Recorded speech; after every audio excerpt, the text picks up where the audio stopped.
la integració tarifària només se dona als autobusos interurbans. Sí que és veritat que hi ha molts avantatges com el de la T jove o els avantatges en famílies monoparentals, això és cert, però sol als autobusos interurbans. No s'ha parlat res encara de dintre de les poblacions i encara menys s'ha parlat de la integració tarifària en quant a transport per ferrocarril, que és el que nosaltres des d'un principi estem demanant. Portem anys de retard i anys de greuge comparatiu amb la resta de Catalunya. Ens cansem de dir com a plataforma que fins ara ha tingut i segueix tenint més avantatges una noia o un noi de Sitges o dels voltants de Barcelona per anar en tren a estudiar que els ebrencs i ebrenques que estan, a més, en diàspores de població molt petites per agafar un tren en els avantatges que seria aquesta integració tarifària des del ferrocarril també. Ens trobarem ara amb unes noves obres als túnels de Garraf. Obres que evidentment són necessàries per actualitzar el caos ferroviari que estem vivint i que ja sap tothom.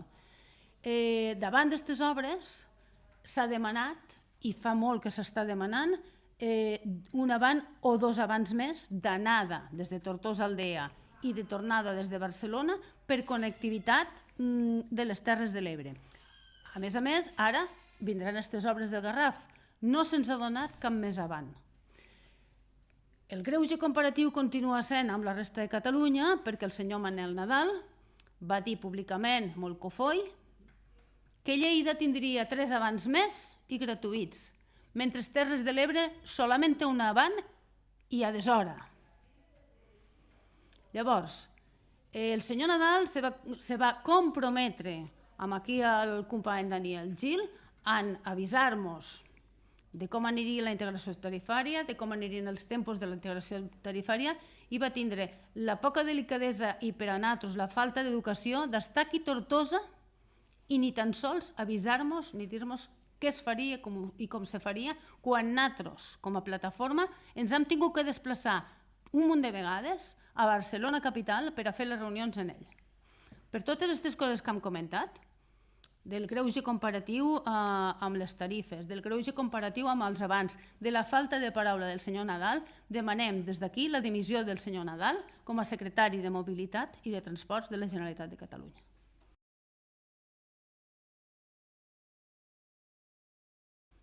Hem tocat fons en les relacions amb una persona que no ens dona cap confiança, que diu una cosa i en fa una altra i que fa desaparèixer projectes. Projectes com el tren tram Terres de l'Ebre, que estava sobre la taula antes dels acords d'investidura per a que el Salvador Illa fos president de la Generalitat. On està el projecte de tren tram, que és el més barat, el més sostenible de tota Catalunya? S'ha desaparegut. Això vam callar-ho perquè davant de les urgències hem de callar les coses més importants, més fonamentals. Però ara que les urgències sembla ser que hagin remitit, també és una mica irònic dir que hem tornat a la normalitat, però per a ells ja han remitit les urgències, doncs ja que hem remitit les urgències, tornem a ficar sobre la taula lo important. On és el tren tram de l'acord d'investidura? On és el projecte d'estació intermodal de les Terres de l'Ebre a l'Aldea Amposta o a Mora? On són? Mentre a la resta de Catalunya s'estan aprovant projectes de tren tram, s'estan aprovant estacions intermodals, a Terres de l'Ebre estem igual o molt pitjor que no estàvem. I en greuge comparatiu s'estan donant estacions intermodals, s'estan donant projectes de tren tram i aquí res de res. Per tant, per això demanem la dimissió del senyor Manel Nadal i també tornem a demanar que els nostres representants polítics entomen el repte d'una vegada per totes demanar a la Generalitat que les Terres de l'Ebre no siguin l'últim de la cua sempre en transports a Catalunya, perquè ho som. Tenim el tresor nord, la R15 i la R16, de ser les dues xarxes ferroviàries en més incidències, en més retrasos, en més problemes de circulació. Els nostres representants polítics no han d'oblidar que els han votat per a que siguin representants nostres de Terres de l'Ebre cap a Barcelona, no representants dels seus partits de Barcelona cap a Terres de l'Ebre.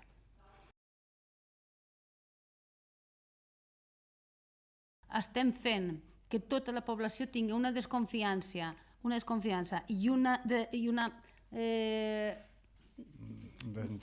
desafecció, si seria la paraula, i una desafecció total cap al transport ferroviari. La gent ara ja no se'n refia d'agafar un tren. Qui agafa el tren? La gent que no té cap més remei que agafar el tren. La gent que es veu obligada a agafar el tren, perquè si tu tens un transport individual propi o tu pots agafar un autobús perquè estàs en una població que està ben comunicada en bus, ja no l'agafes el tren.